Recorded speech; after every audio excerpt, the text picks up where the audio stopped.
What's up, YouTube? Excuse me. What's up, YouTube? Get the frog in my throat in the morning. What's up, YouTube? This is Too Raw for TV. All right, so before I get into this video, shout out to a couple of subscribers for showing love. Shout out to the brother Claiborne Bell for the donation to the channel via the PayPal with the $10 donation.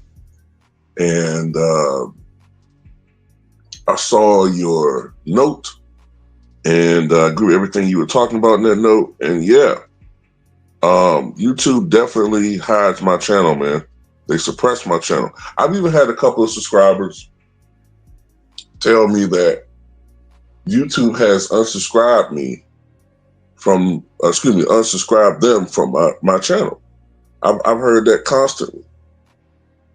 I heard a lot of people say, man, I thought you stopped doing videos. I'm like, stop doing videos? No. I upload multiple times every day usually. But that's what YouTube does, man. To be honest with you, a lot of the views that I'm getting are people actively looking for my channel. If YouTube was set up the way it used to be set up and people were seeing their subscriptions the way they used to show them, man, our views would be so high, man. But it is what it is. Salute to you, man. Also, salute to the brother Jeremy Tyler for the $10 donation via the PayPal as well. So look, let's talk about this. So I had a question for my subscribers. He asked me if Michael Jordan and Wilt Chamberlain were drafted today. So let's say they were in the 2025 NBA draft, right? Who would be viewed as the better player? Well, I mean, the game is different, obviously, from when Jordan was drafted in '84, and definitely different from when Wilt was drafted in the late 50s. But if you're going to go off of expectations from when they were drafted and fanfare and the hype and their achievements, I would tend to think that the media would initially think Wilt would be the better player because, Wilt, when he was drafted in 1959, was probably the most, I don't have to think about this, but I believe, I don't think there's really much question to this. When Wilt was drafted in 1959, he was the most hyped media. And mind you, we didn't have media the way we have it now, but you did have media covering sports. He was the most hyped prospect as far as basketball player coming into the NBA at that time. And he seemed to be a guy who was destined to do things on the basketball court from a dominance perspective that we hadn't seen before. I mean, previously, the most dominant player had been George Mikan, right? But Wilt's athleticism, I mean, it makes Mikan almost look like I hate this, I'm not going to say that. That'll sound disrespectful. But, Mike was a great, great player, but Wilt is on another level when it comes to athleticism, strength, power, skills. I mean, people don't understand, but Wilt was a Harlem Globetrotter for a season. You know what I'm saying? Back in those days, a player, when they were drafted, had to be 4 years removed from their freshman year in college.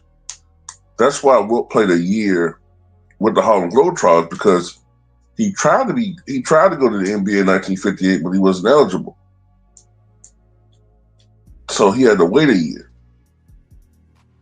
So in today's NBA, Wilt would have played 15 seasons instead of 14 seasons. And Wilt's scoring average probably would have been even higher had he gotten to the pros a year earlier than what he wound up with. But anyway, Michael Jordan, by comparison, was a national champion, right? But he was a very, very good collegiate player. But he wasn't on the level of all-time great collegiate basketball players, right? He just wasn't. And as I said time and time again, the perception about Michael Jordan was that going into the pros, most people thought that he was going to be, maybe a Michael Finley or Jerry Stackhouse type player. Very, very good, all-star level, but not the type of player that is going to be the cornerstone to a championship team. Winston, what I'm saying is, you're not going to be able to build a championship around him. Whereas people thought you could build a championship around Wilt Chamberlain, which is why Wilt's 2 championships seems like a disappointment. Because many people thought that he would be doing what Bill Russell did, winning multiple titles, 4, 5, 6, 7 plus, But it does take the right team to put around him. And when Wilt did have a great team around him, and when that team was healthy and Wilt was healthy, well, they did go to the finals a lot. When Wilt was healthy and we had a great team around him, he won the championship in 1967. He went to the finals in 1969. He went to the finals in 1970. He went to the Western Conference Finals in 71, won the championship in 72, and went to the finals in 73.